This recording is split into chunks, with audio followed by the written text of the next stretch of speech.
Hello, Mala. Where is the other steward? Yeah, Aaron's coming. He's changed. Yeah, he's Sushan, I made you the host then. Now, so shape, no? okay. You know what to do, no? I don't have to like go over it again. No. Okay, man. Good luck then. See you. Okay. See you.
Is everyone ready? Are all the judges present?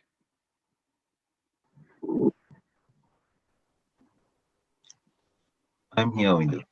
I'm also here. Okay, there should be one more, right? Yeah. Anyways, that is Anjali. She's here with us. Oh, okay. Tushan, Mala, here the judges I think have been changed. So it's Sachinder, Sampath, and Miss Anjali. You have they are like this thing, right? I don't have Miss Anjali's description. I'll drop you a text message, Tushan, Okay. on the chat. Okay, then Tushan, that's sorted, right? Yes, sir. Okay, then you handle that. Okay. And then I'll be putting the link at like 2:10. So then just be ready. Okay. Okay.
Are both schools present?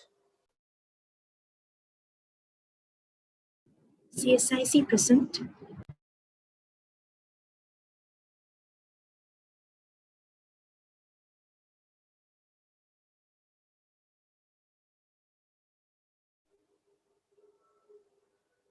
Mahinda Rajapaksha, do you confirm your presence?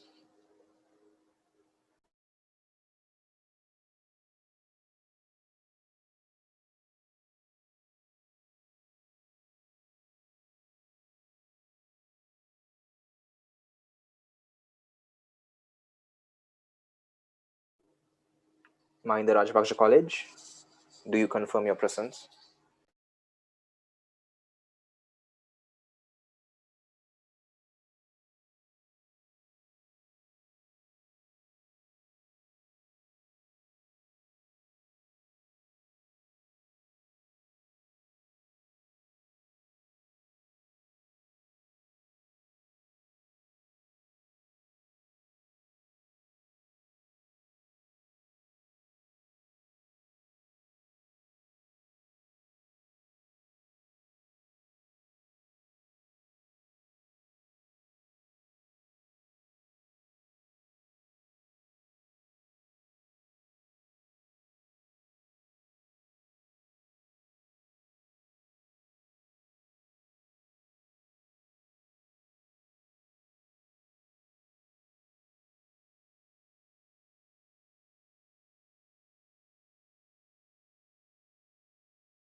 Mahinda Rajapaksha College, do you confirm your presence? Yes, we are here. Thank you.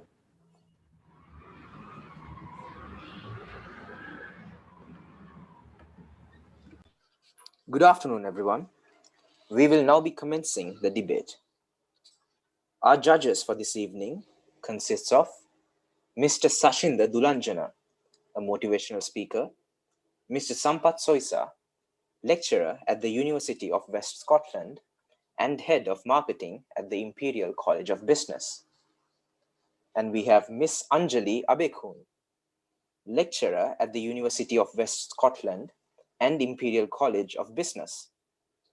She is also a former speaker of Sri Lanka Youth Parliament and former official Sri Lankan youth delegate to the United Nations. The topic for today's debate is, this House believes that an open economic system suits Sri Lanka. I repeat, this House believes that an open economic system suits Sri Lanka. Mahinda Rajapaksha College will propose, while Colombo South International School will be opposing today's motion. Each speaker will have 8 minutes to speak. We kindly request all speakers to stick to the allocated time given. We also request that all speakers keep their cameras on throughout the debate, as the judges will be able to penalize your team for not doing so. You may start the debate now. Thank you.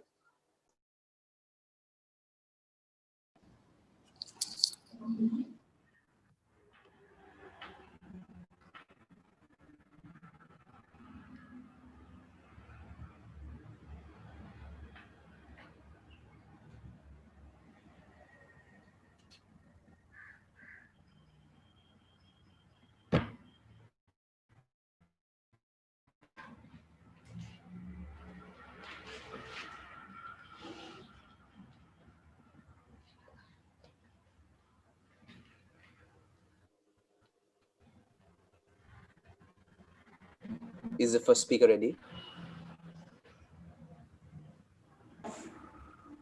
Yes, sir. Yes, you may. An open economic system suits Sri Lanka.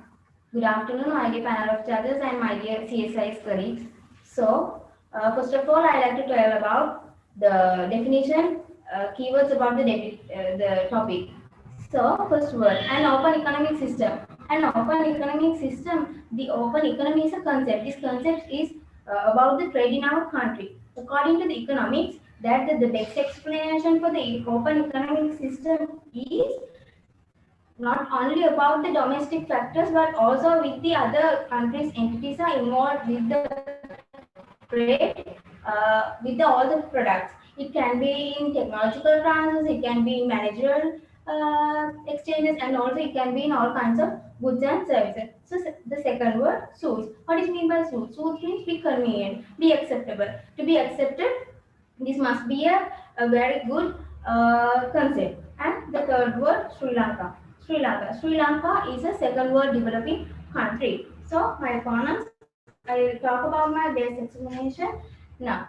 So as a person in 21st century, we all take part with the globalization. Due to the globalization, we all met up with so many new friends. As an example, the laptop, the smartphone that we use now, also the impact of the new trends. So because of that, countries are chasing for the technological knowledge. For the technological know about the technological knowledge, we have to have a relationship with the other countries. For that, we have to get out from this shell and we have to open. We have to open our countries and we have to touch to the information. world. For that, sorry. Point of information. Sorry, I can't hear you properly. Point of information.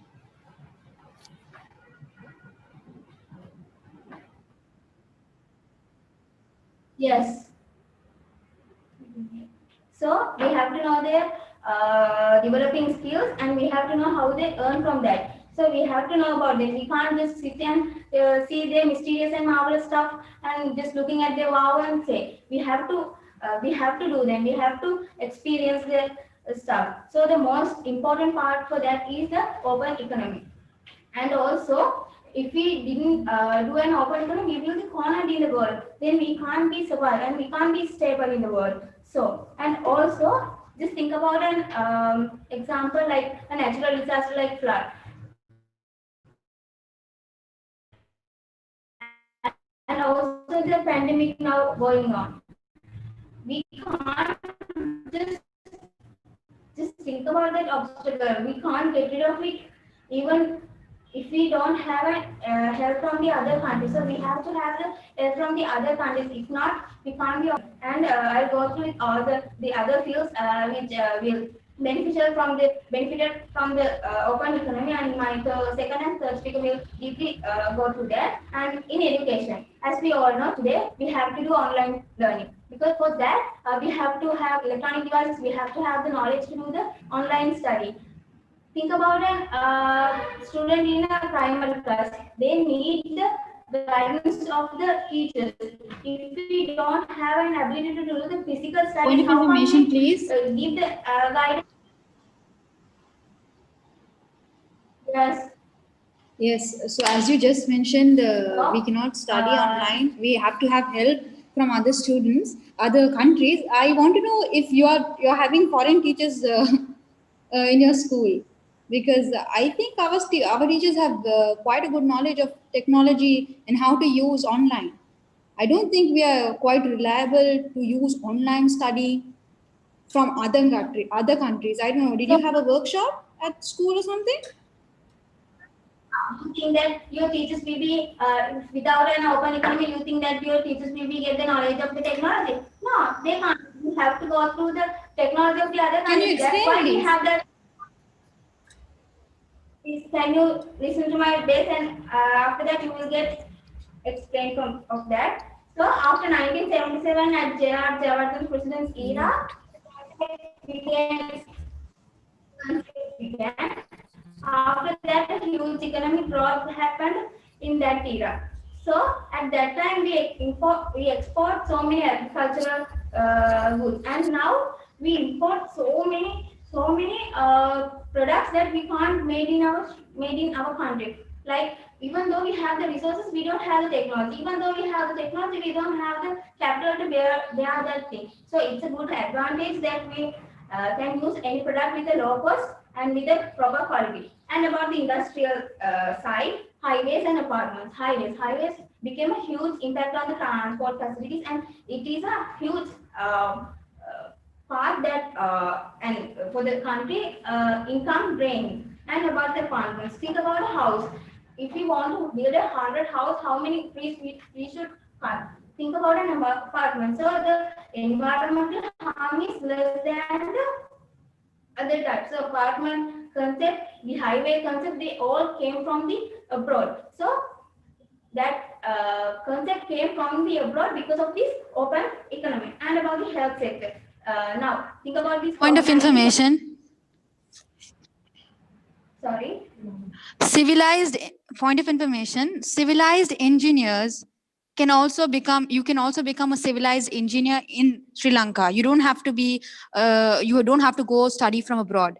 I mean, so how can you explain it comes from abroad? Getting apartments, a lot of Sri Lankan designers have designed this. Architects have designed this. It's not an abroad thing. I don't understand your concept. But see, we don't have a. Could you name me a foreign architect who has designed apartments? If you're telling that's a lot of health, I mean, that's a lot of good, it's good for the environment and all of that. I don't think any foreign architect has designed apartments for us. In architecture won't be do that, but the technology came from the other countries, not from the Sri Lanka. I agree that we have so many intelligent engineers. That's not the case here. I'm talking about the technology and the architecture, not about the people. And about the health sector, the ongoing COVID-19 pandemic. So in here also, we have to take the vaccine from India and Russia. But because of that, think about it. Because of the open economy, we get the medicine from the other countries. If we don't, if we didn't use that, we won't be able to overcome this problem. And about the garment sector, also the textile segment side also same. We import so many clothes from India, Thailand, and also we export so many clothes. So it means we have a big foreign exchange. And as foreign investment like Pizza Hut, KFC, Brandy, and all, they gave so many job opportunities to our unemployment people. And so finally, I conclude that this open economic system is suitable in Sri Lanka because of the fact that we are developing and to become being complete and to become stable, we have to be. So we have to go through open economy in Sri Lanka. Thank you.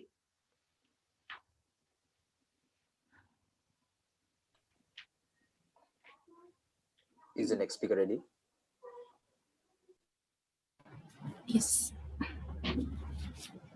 You may start. Good afternoon, dear judges, members of the proposition, and fellow members. Open economy is one that interacts freely with other economies all around the world. According to the structural adjustment policy, the World Bank and the International Monetary Fund introduced this open economy theory in 1977 in order to facilitate developing countries. There were two nationalistic approaches, out of which one was inward-looking development strategy, which was during the presidency of Honorable late Sri Mau Bandaranaike, which meant the development and the encouragement of domestic industries, while the other one was outward-looking development industries, which was during the presidency of Honorable late G.R. Jayawardena, which was the improvement of international trade. We strongly believe that the country economy should be either neutral or based towards the closed economy and never towards an open economy. Open economies are widely interdependent, and thus our main points branch from here. Our first point being the reduction of government intervention in the economy and the effect on domestic producers. With open economy introduced, the monopoly of trade will not be in the government's hand. Instead, it will be with the private organizations. Inevitably, private organizations will not think of the impact that their decisions have on the future of the country, because they will be based on their business objectives. Hence, they are profit-based. This, in turn, points us towards the dangers of being profit motive. Companies would tend to neglect worker safety, ethical behavior, and etc. in order to minimize their costs. One example of negative spillover effect is the Deepwater Horizon oil spill in 2010, which occurred due to usage of cheap cement and other cost-cutting alternatives. Another effect of open economy is foreign direct investments by multinational companies, to which the proposition side might argue by saying that due to multinational companies, we are gaining taxes, which would be a source of income to a country. But we cannot agree to that totally. It's because tax evasion could take place, which is when the multinational companies do not pay due tax. And besides, recently, a pressure group named Oxfam studied that organizations have not paid due tax totaling over $85 billion. As a result of these multinational corporations building manufacturing plants in our country, a huge amount of natural resources are being utilized, which my second speaker will be elaborating about.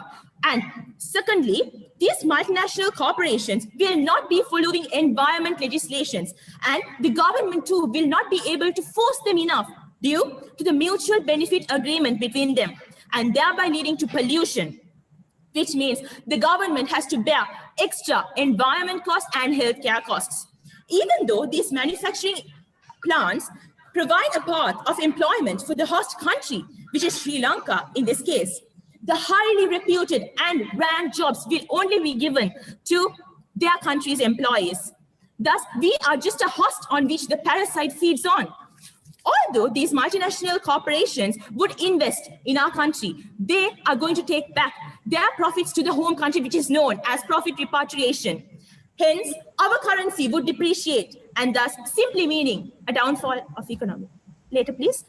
To make it clearer, let's take into consideration the Coca-Cola International Company and the Elephant House soft drinks, which is a domestic firm. Coca-Cola uses our own water and adds various other chemicals into it and results in 5,000 cancer patients admitted to the Maharagama hospital annually. But what happens to the profits? Back to America. While the Elephant House too uses our own resources, but once they earn the profit, they will reinvest it back in Sri Lanka.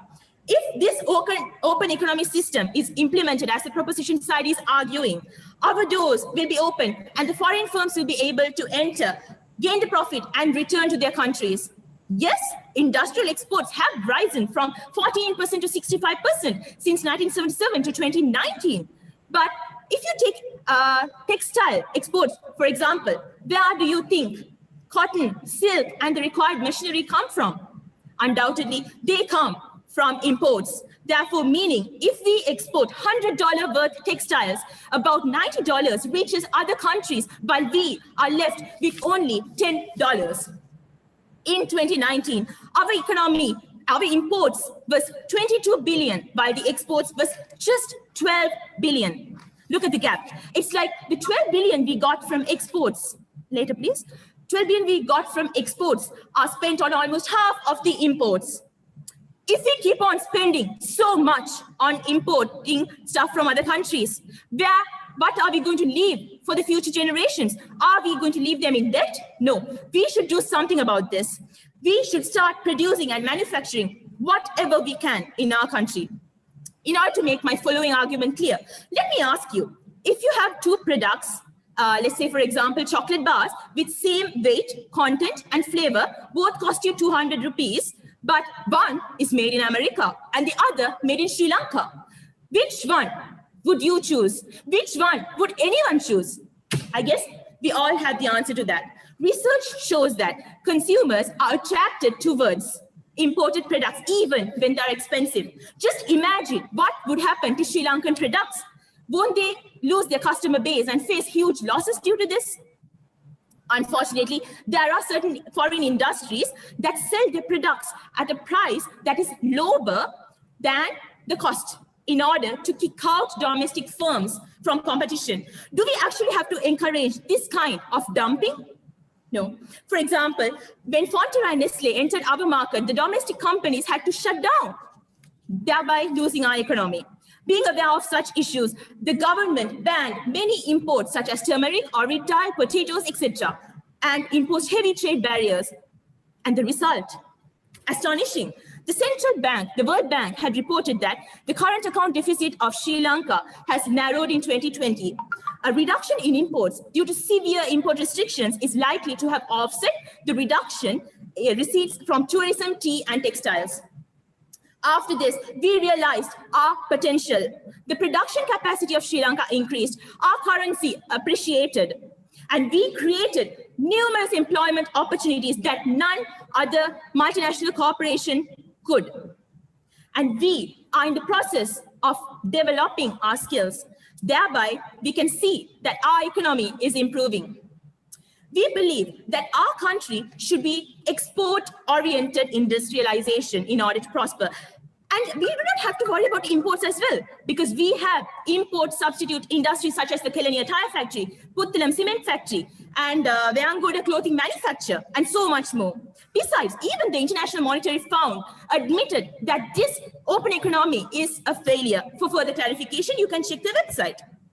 Well, however, as I said earlier, this was implemented in 1977. Then, if the proposition is claiming that this method could be successful and effective, then why is Sri Lanka still a developing country? I believe we have put forward certain points for the proposition team to consider.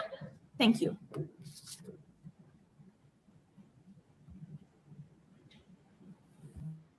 Point of information, please.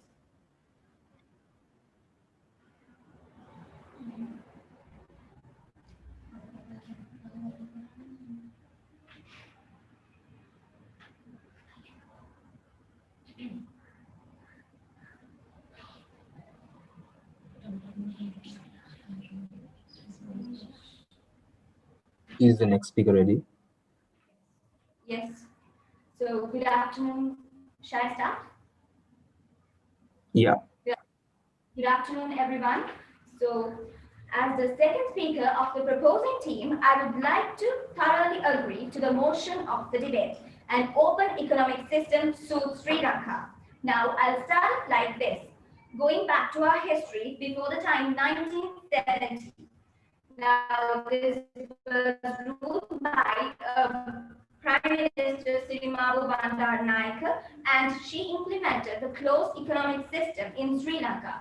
There was people did not have enough sufficient food to eat. They had to stay in large queues all day long and to get their ration of rice, bread, and flour.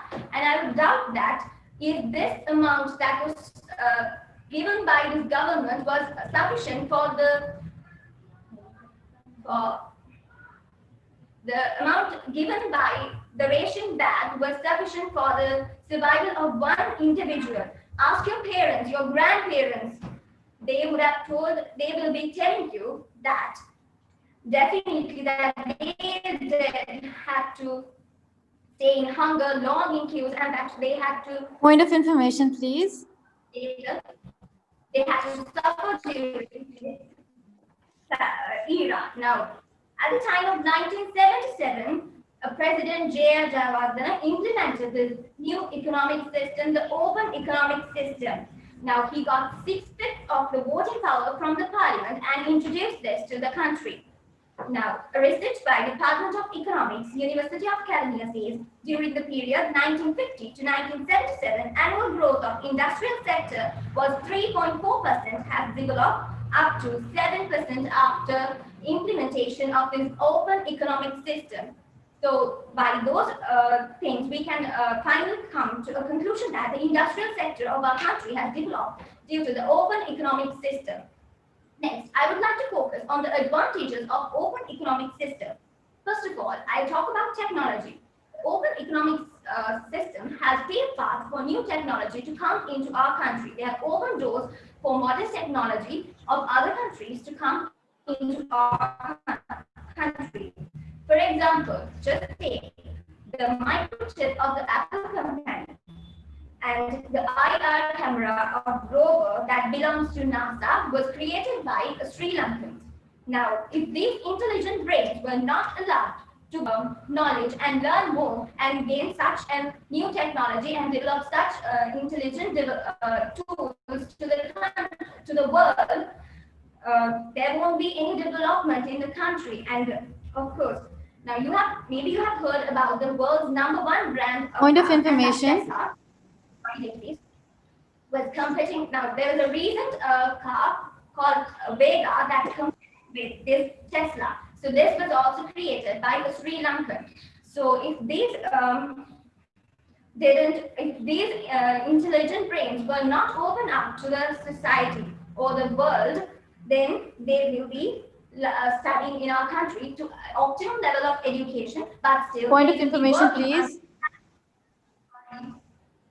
They will be studying into according to a salary that will not even work for their educational level.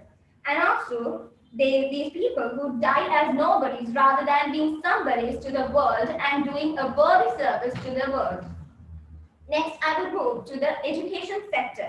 The development of education system was paved by an open economic system. Sri Lanka was open for foreign education. Scholarships were given to our students and upgrade their knowledge, learn new things.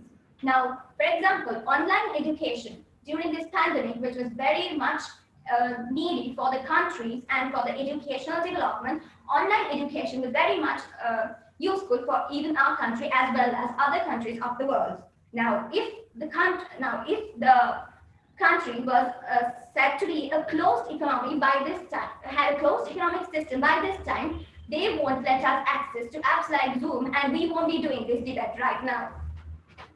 And also, I would like to say that due to the development of technology that was opened as a part of open economic system, knowledge to modern education like artificial intelligence, drone technology, etc. were established in the country, as well as, even though we learned this technology in our country, now this was not implemented in our country, you know that.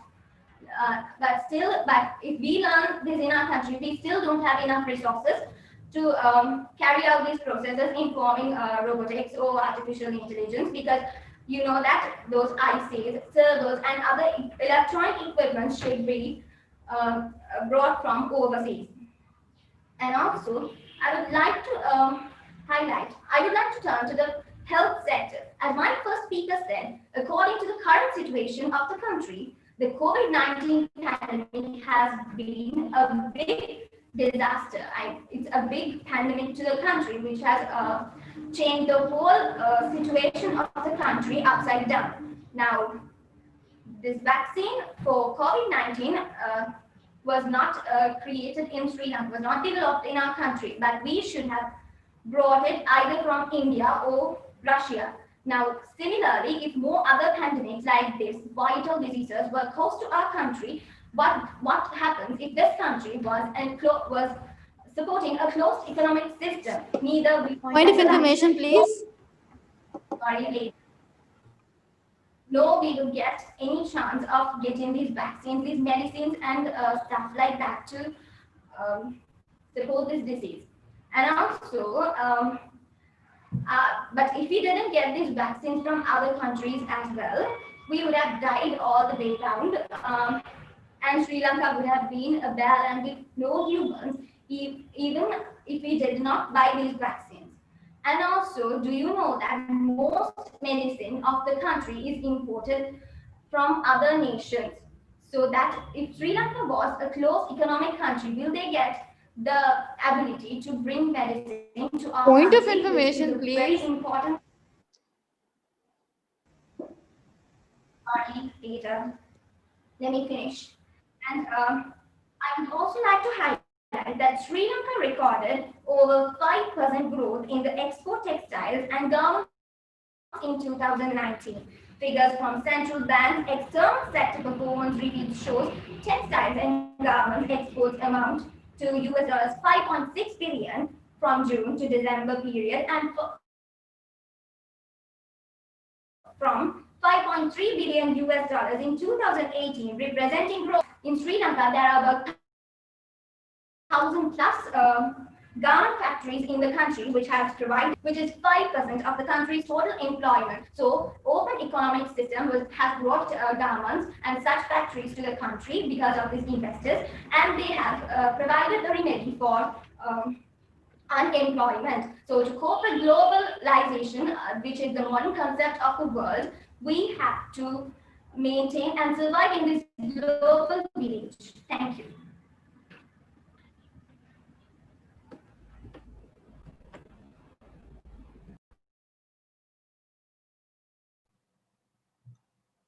Is the second speaker for CSIC ready? A very good afternoon to everyone. First of all, let me come up by rebutting some of the points that my dear sister mentioned. My dear sister, do you think even if a country has a closed economic system, then would you think that people are that inhuman to send the vaccine over there? And do you think just because of the sake that they're having a closed economic system, no, we would not accept your vaccine. We will wait till we get our own vaccine. We will wait till one of our scientists make our own vaccine. I don't really think so. And also, not every country has a solely closed economic system. They do have open economy, but close is what is liberating. It is what is there in a larger proportion.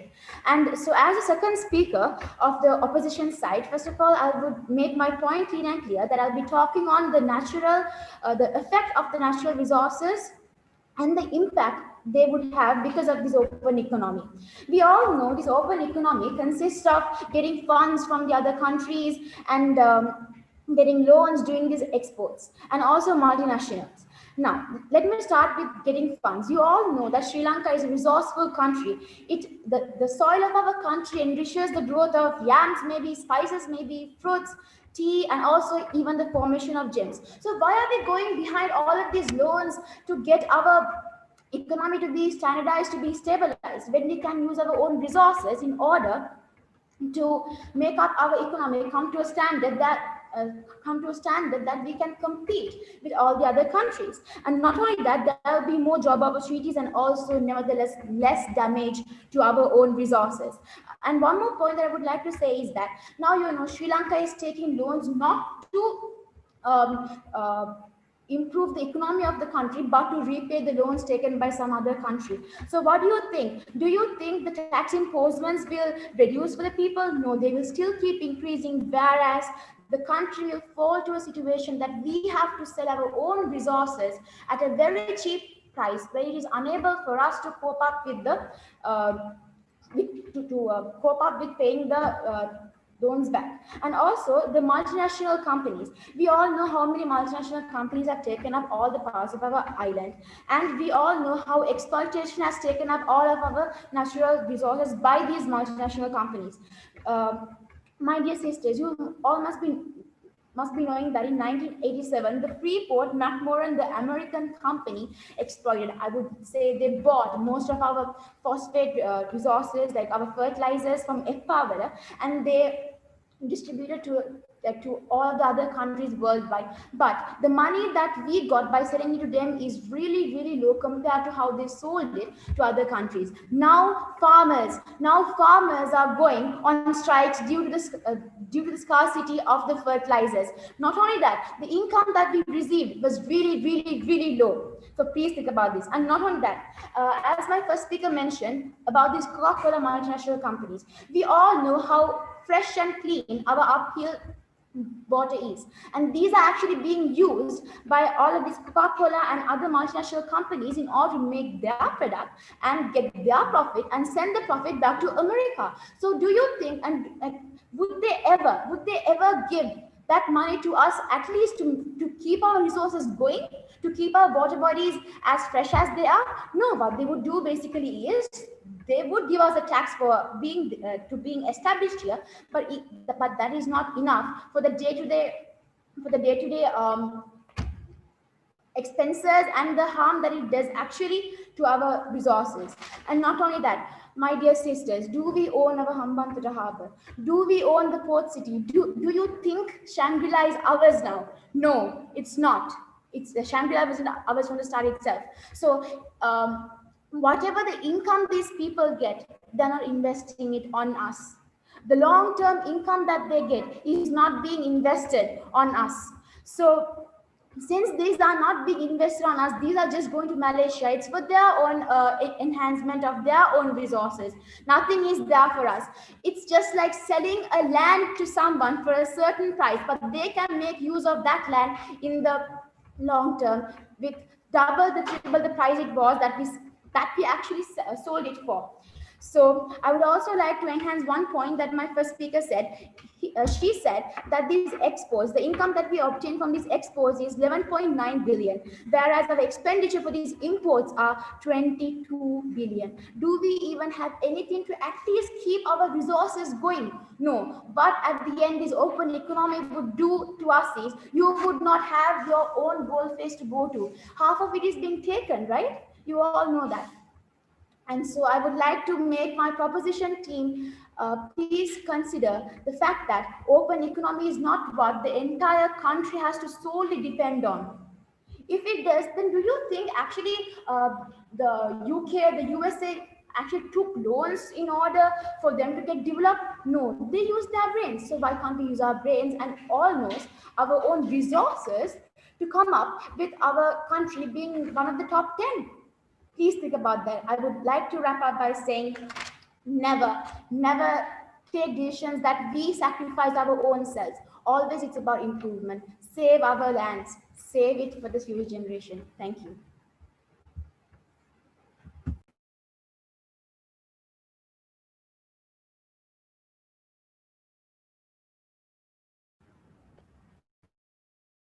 Point of information. So my dear opposing team said that now they are not agreeing on what we said, that open economy does not suit Sri Lanka. So do you have a solution for this? Is it closed economy? That you give the solution?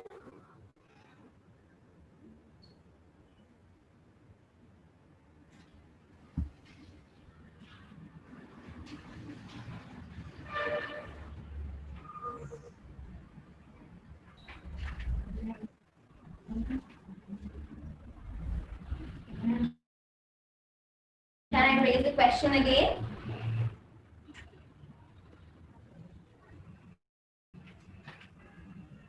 My dear opposing team said that open economy does not suit the country. So do you have a solution for this?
Organizing committee?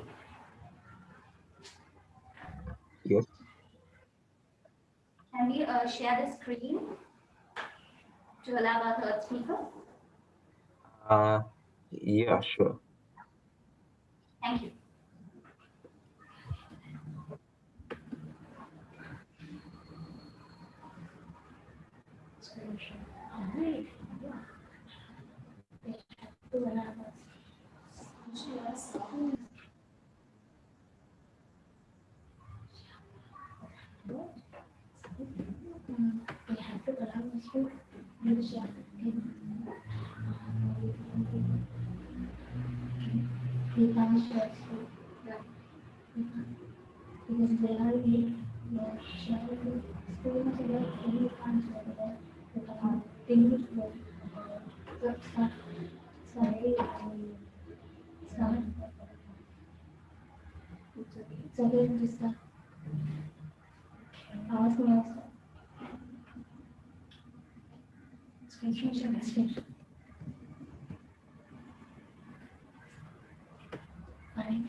You may start when you're ready.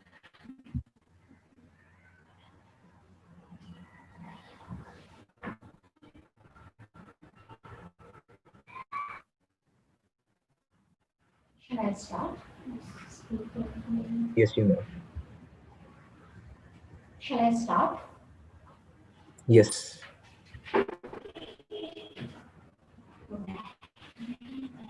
Shall I start?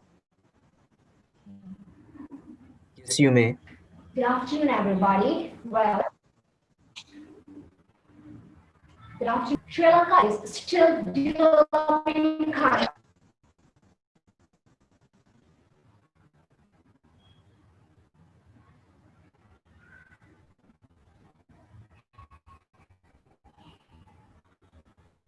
Sorry.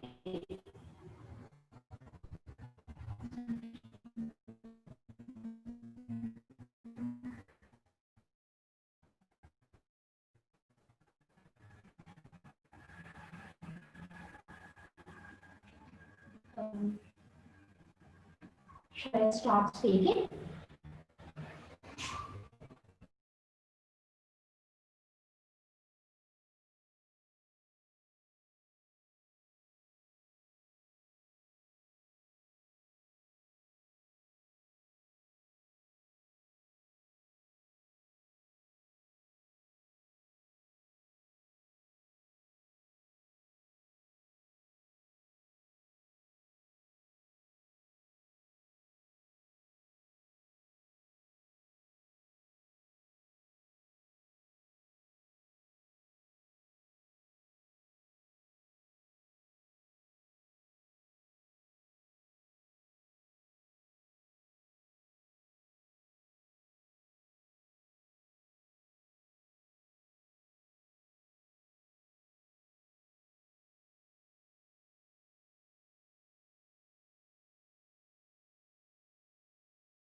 Sorry, there was the connection error.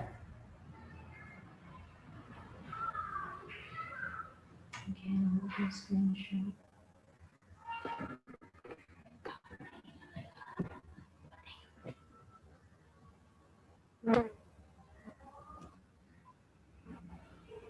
If you all are ready, we can go ahead.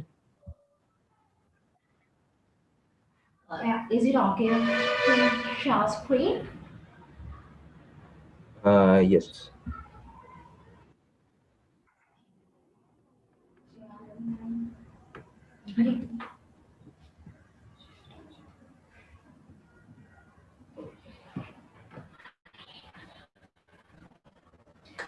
Good afternoon, everybody. Well, your second speaker's point was, if Sri Lanka suits open economic system, why is it still developing country?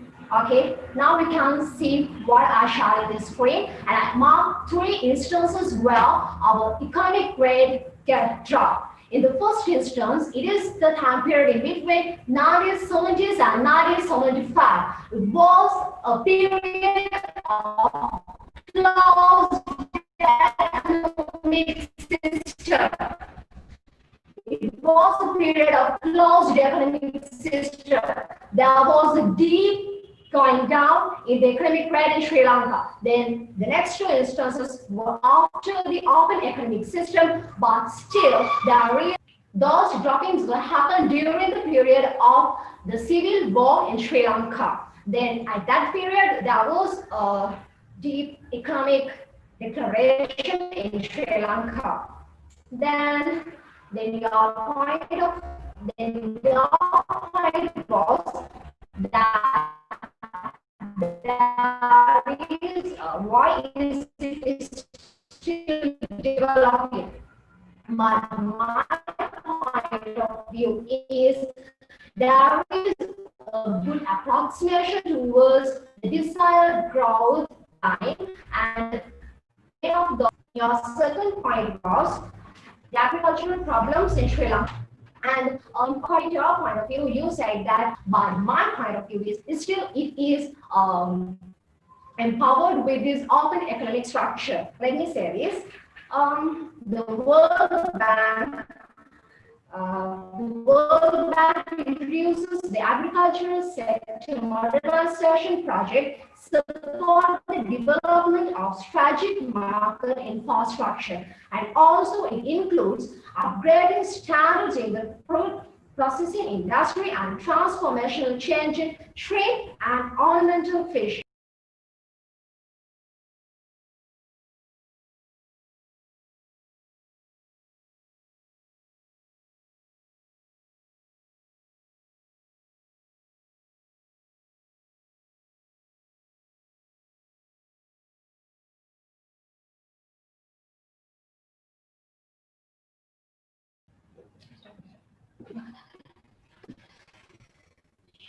Since there are some connection issues from the Mahinda Rajapaksa College side, we asked the judges if they're allowed to go again one more time, and we will also request you not to share your screen, because I believe that is the reason this is happening. Judges, will you allow this? Yes, let them. Yeah, yes. Yes, please go ahead. Thank you, judges. Well, good afternoon, everybody. According to your second speaker's point of view, Sri Lanka is still developing country, and if open economic system suits Sri Lanka on your screen, then it is clear for you in the period of 1970s up to 1975, there was a degradation in the economic system. The rate of growth of economy was decreased, and afterwards, the open economic system, there was a declaration, but in that period, there was a civil war in Sri Lanka for 30 years. And in current situation, there is also a recent declaration in economic grade, but it is due to this pandemic situation. And your second point of view was the agriculture. There is an our economy is based on agriculture, but you said this agricultural-based economy was harmed, something like that. But I need to say the agricultural-based economy was not harmed yet, and as I said, the World Bank introduces the agricultural sector modernization project, supports the development of strategic market infrastructure, and it includes upgrading the standards in the food processing industry, and also transformational change in shrimp and ornamental fish, and also creating competitiveness and new markets through clustering and scale. And as you said, the agricultural sector employs approximately 27% of the population, and also 80% of the land is under smallholders production. And also this World Bank responds to this through long-standing issues around the productivity, private sector investments, value chains, and policy reforms, and also adaptation to climatic changes. Then you talked about imports and exports. Shall I ask this for you first? What are the main income sources in Sri Lanka? The first one is the household workers abroad. It is the first and main foremost income source in Sri Lanka. And second is imports from Sri Lanka. And the next is tourism. All are disconnected with the open economic system. If so, Point of information, please. if you're talking about closed economic system, can we export our labor force to the international, or else can we do our exportations, or else can we consider tourism if Sri Lanka is a closed economic system? Okay, you can go on. Present your point of information.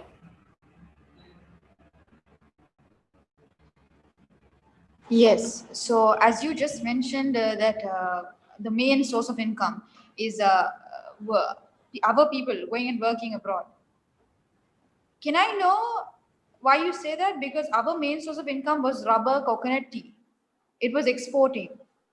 And our main source of income should be cultivating and tourism. That's what the main source of income, that's what the statistics say. And that's what all the websites say. I don't know about this people going and working abroad if that's the main source of income.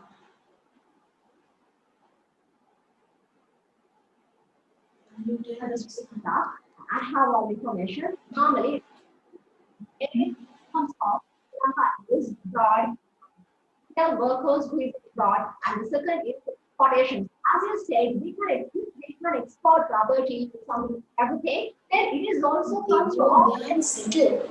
They don't say they'll come back. And also, like, if you're talking about the servants, like, if the, expats going and working abroad, they're settling over there. That's their decision. That the country has nothing to do with them. Exactly. That is why we want our people to work in here instead of going abroad. If we were a developed country and not a developing country, like you mentioned, to become a developed country, we don't. Have you seen America being dependent on other countries? I don't think so. To become a developed country, we have to be independent ourselves. We cannot depend and ask for help from everybody. Am I right? Yeah. Still, Sri Lanka is a developing country. Then exactly. Now you're going. Yeah, okay. Sri Lanka is developing country, and you are going to blame on the concept of open economy. We can't blame on the concept of open economy for being developed in the procedure. What? Point of information. What open economy actually means is that you are maintaining good relationships with other countries, and you're doing the give and take. So when you're doing the give and take, you're dependent. Can I mention a fact?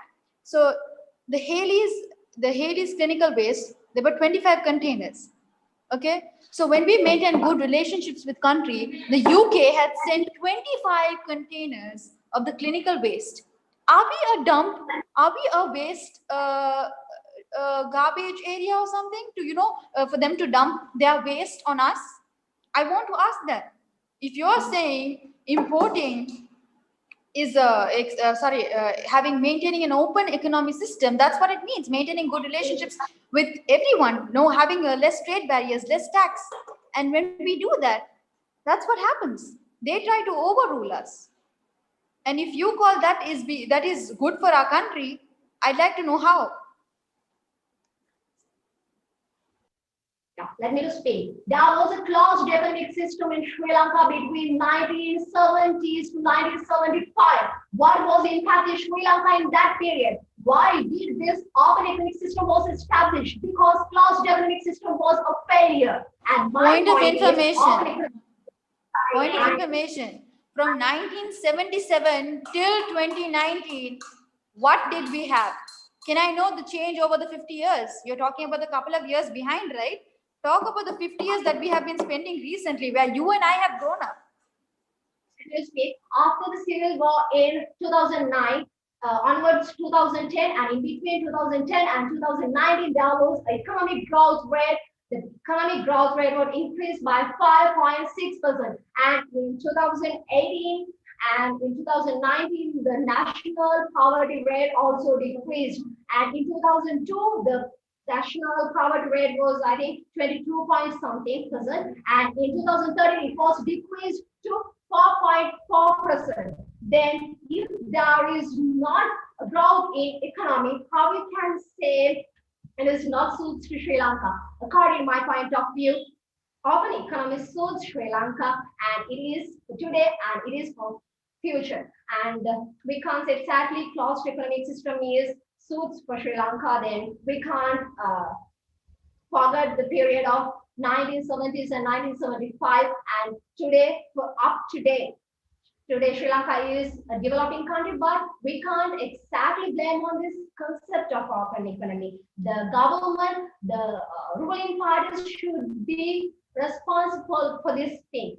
Think of Singapore and Korea. They also started this open economic system with us in the same period. And see, Singapore shows a growth rate, and also Korea shows gradually increasing rate, but Sri Lanka still remains same. Thing is, the problem is with the ruling.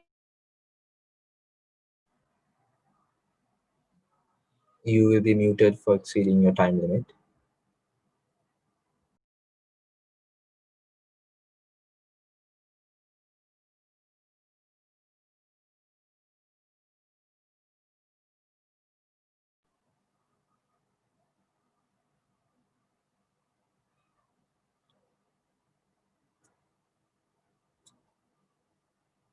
Are the speakers ready for their ending speeches?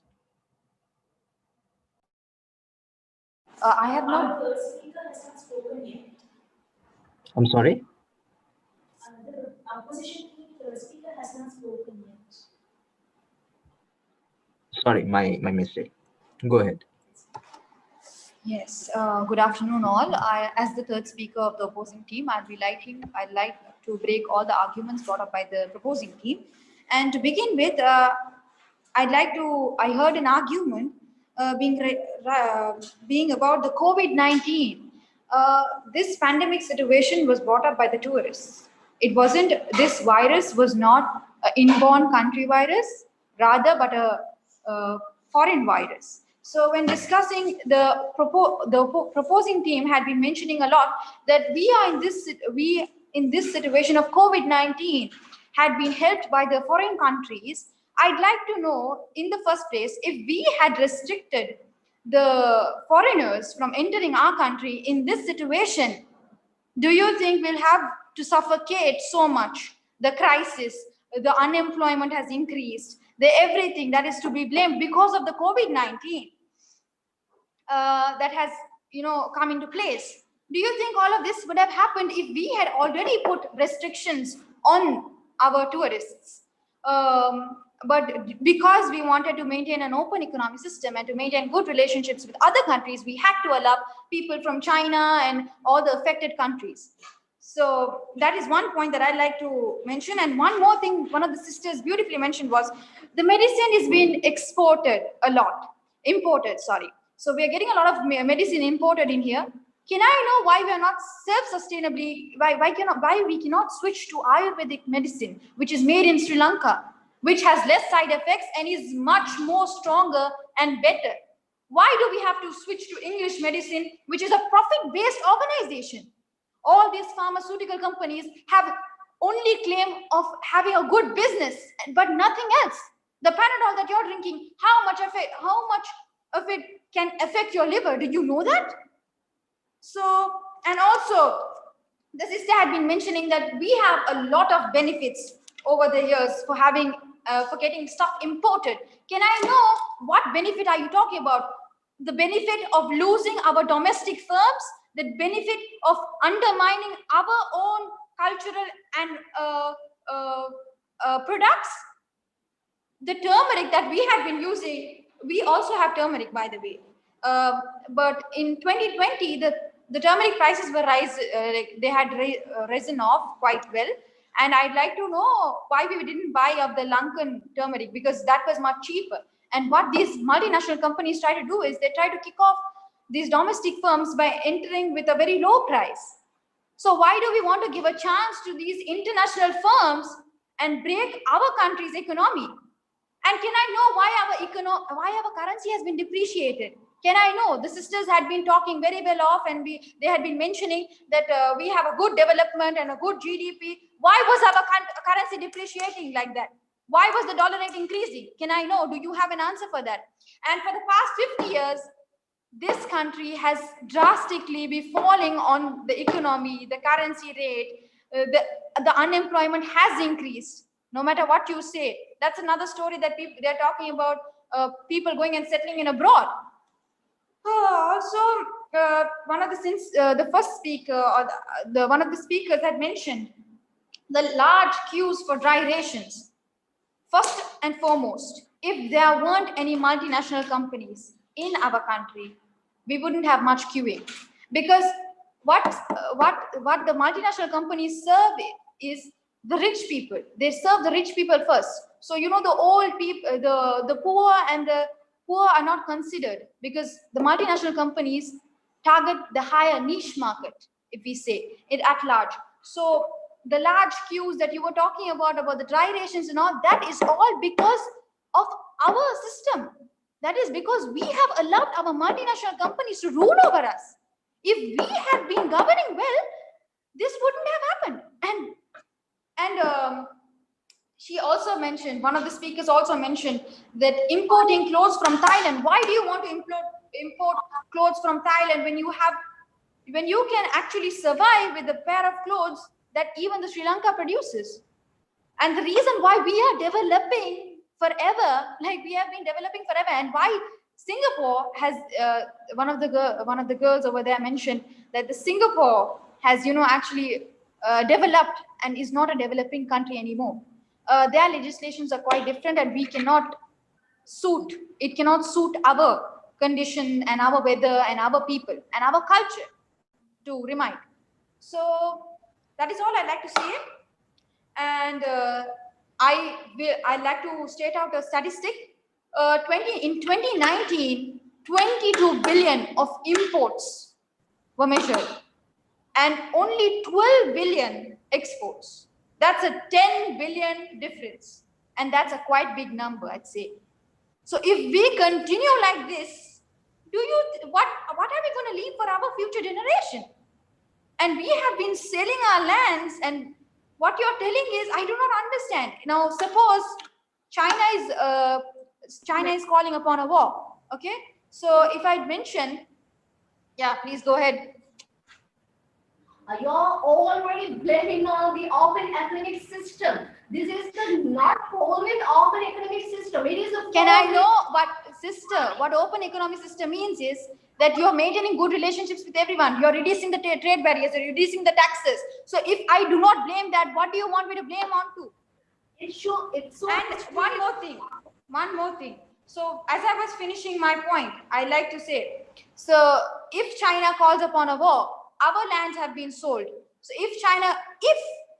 they will use our lands, and our people will be disrupted. Our people, our nation. And if they start nuclear bombing on their land, they can do anything. They have all the legal rights to do everything and anything. And the lands they have bought, the port city, the Shangri-La land, whatever the land they have bought, they can use it for our war, our harbor. They will be using it, and our people will be affected. So I'd like to wrap up my speech by saying that I have almost broken all the arguments brought up by the proposing team, and I think we have the upper hand of this debate, and thank you so much.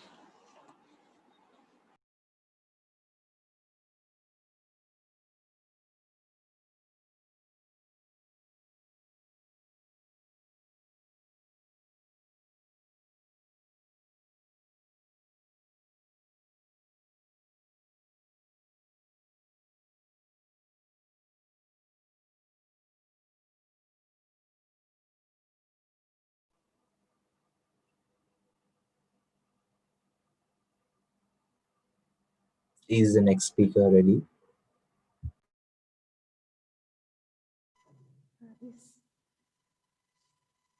So we, as the opposing team, we put forward certain points to prove our side. Myself, as this first speaker, I spoke of how the reduction of government interaction results in a total flip of purpose or objective in the economy, as the private organizations would only be profit-based and thus resulting risks are very deadly. For example, I took the Death Horizon oil spill, which was in 2010 due to careless mistakes in order to minimize their costs. And also, these multinational companies do not pay due tax because the proposition always argued that tax income and stuff could be a source of income. So this is not going to be a good source of income because the multinational companies will not pay the due tax and the government too will not be able to force them. And secondly, even though these multinational companies invest in our country, however, they are going to take the profit back to their country. As I mentioned earlier, it's profit repatriation, and thus the value of our currency will decrease, which is basically current depreciation. Another point is that even though the proposition said that multinational companies give employment opportunities, but I think that they take from us more than what they give. May it be natural resources, which my second speaker spoke of, or jobs, which I spoke of, or culture. In each and every one of these aspects, we know what happens. These multinational companies pretend as if they're giving us something, but finally, they are grabbing more from us, while the Sri Lankans, unaware of what's happening, are caught in the trap. And the other points that I mentioned was also that in 1977, IMF, which is the International Monetary Fund, was also involved in proposing this open economic system theory. But recently, even this system, IMF, has admitted that this is not successful. So I do not understand why we are still talking of it, while the one that proposed it is itself admitting that it's wrong. Then my second speaker spoke of, what my second speaker spoke of is all about the effects of natural resources due to these open economy. One point that she brought up was Sri Lanka is very resourceful, but why are we planning on getting loans and are getting loans from other countries? It's mainly because we are repaying the loans, but at first place, why did we take these loans? It's because we were not able to use our resources properly. So in order to do this, we should not base our sides on open economy. We are not talking about fully becoming open economy, but we support the theory that we should be either a neutral economy or based towards closed economy. Because as I mentioned earlier, we have certain import substitute industries in our country, such as Kelnia Tire Factory and etc. So why? We do not have to depend on other countries in order to get our imports or whatever we need. We can suffice ourselves as a proper country. And then my second speaker also brought up about Port City, Shangri-La, which belong to other countries now. And those countries, if they have any allegations upon us or any sort of misarguments, they would use our country for several other purposes.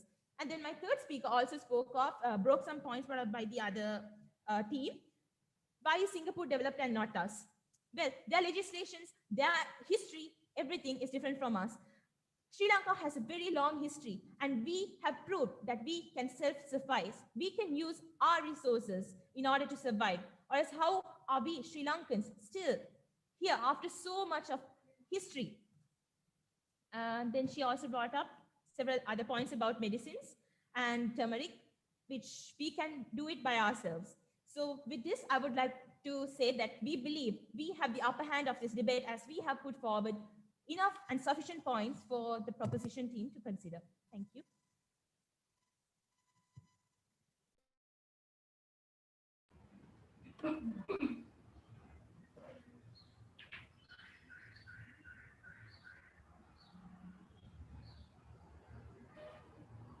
Is the next speaker ready? Yes. So, good afternoon, everyone. I would like to start with the question of the third speaker pointed to our first speaker. She said that she asked us that did foreign teachers teach us? Now, don't you know that we use technology as an extra source of knowledge? We have syllabus updates every 6 years. The written syllabus is updated every 6 years. So, for information, to update our information, we use this technology. And also, you know, there are several websites like Khan Academy, Udemy, and such websites that brings extra knowledge for our syllabus, including our syllabus content. And also, The rebut spoke that Sri Lanka was self-survived by the time of our history. And do you know that we are talking about the open economic system of the country? Open economic states that both imports and exports are provided. So you know that during the time of King Parakramabahu, Sri Lanka was called the Oriental Granary. So we exported our products as well as we cultivated enough for the survival of our own citizens, and we sent the remaining to other countries. And also we were talking about that multinational companies were taking advantage of our salary. Then yes, you said that they don't give us something worthy for the things that we supply them. But do you know that there's a problem with the government also? Just imagine, just for an example, take the government teachers. Do they get enough salary for what they are doing today? No, I don't think so. Just check on their salary list that they are not getting an enough salary for what they are dealing with this whole 6 hours of school. And also, you were talking about this. I was pointing out the point that we were getting vaccines from other countries. So that was the development of our health sector. And you said, why don't we use Ayurvedic medicine? Now, take a current example. This, you know, the situation of this COVID-19 pandemic goes up, and there was this Ayurvedic medicine called this Dhammika. I know you have heard about it. So you know our current Minister of Health drank it in front of public, but still she was reported positive, COVID positive recently. And also you said there are less side effects. Just go and research on yourself that whether Ayurvedic medicine has less side effects. No, it also has side effects that will be coming up later in life. Just check there. Just check that some medicines of Ayurveda, I mean most of them have side effects. Just go on and search your brains. And also, you said that due to open economy, we sold our lands. No, that was not the problem with open economy. That was the problem with the authority, the government, the rulers. They were the ones who sell the lands. Now, even just imagine Singapore and Sri Lanka, we started open economy at the same time. But now with this in 2021, Singapore is at a very higher rate than Sri Lanka. So it was not the problem with the system we brought, the open economic system. It was a problem with the rulers. They did not implement good rules and regulations that could have supported the open economic system of the country. As well as you said that Sri Lanka was falling down because of open economic system, but in 2002, 22% was our poverty rate, and in 2013 it was 4.1%. So it has decreased showing us a very large gap. And finally, I would like to conclude that a closed economy may sound promising on paper, but in motion it's not practical, just like my sister's team's talking point. So hence, I would thoroughly emphasize that an open economic system suits Sri Lanka. Thank you.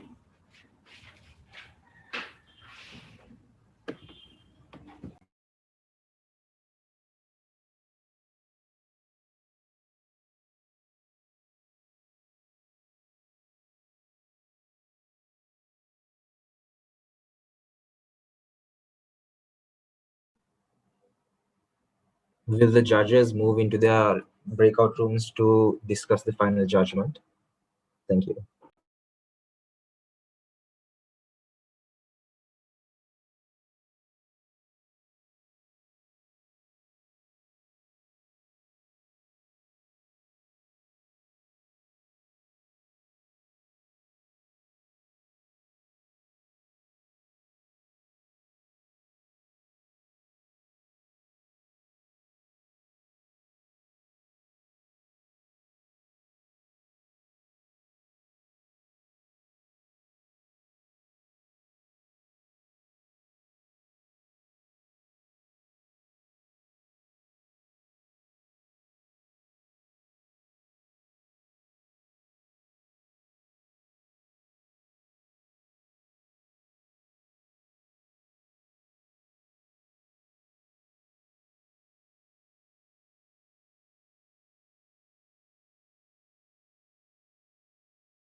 Organizers, can you hear me?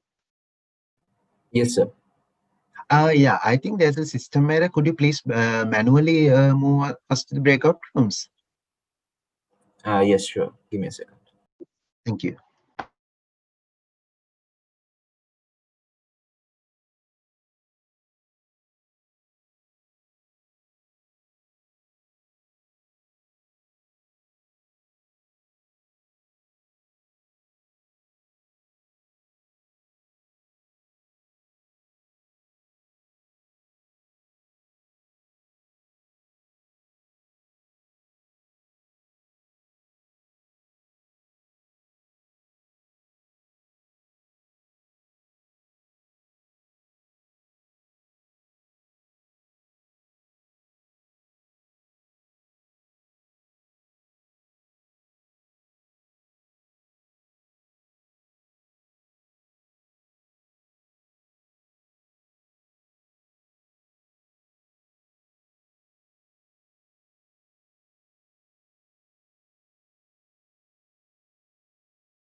So good evening, everyone. So judge panel is ready with the judgment.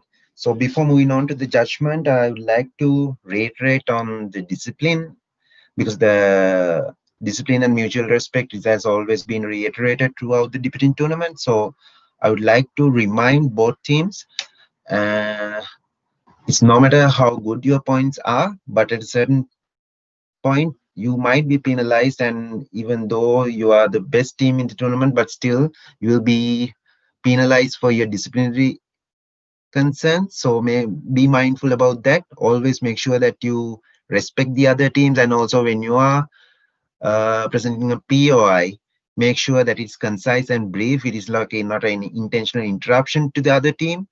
So please be mindful of that as well. And also from the judge panel, we are like really amazed with your performance amidst all the technical difficulties and everything.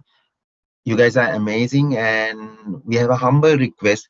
Do not limit your thoughts, or do not limit your thinking only to the debates. Make sure that you contribute to the social discussions out there. Make sure that you represent international platforms out there and make our mother country proud, because you guys are really talented. And I would like to congratulate both teams. And before moving on to the winning team, I would like to announce the two best speakers from the both teams.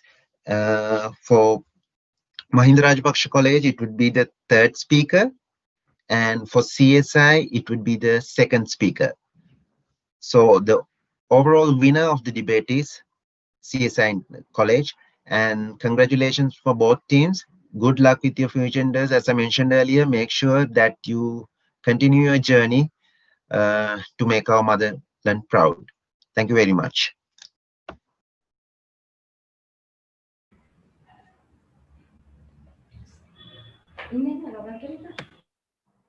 Thank you so much. One, two, three, go. Thank you so much.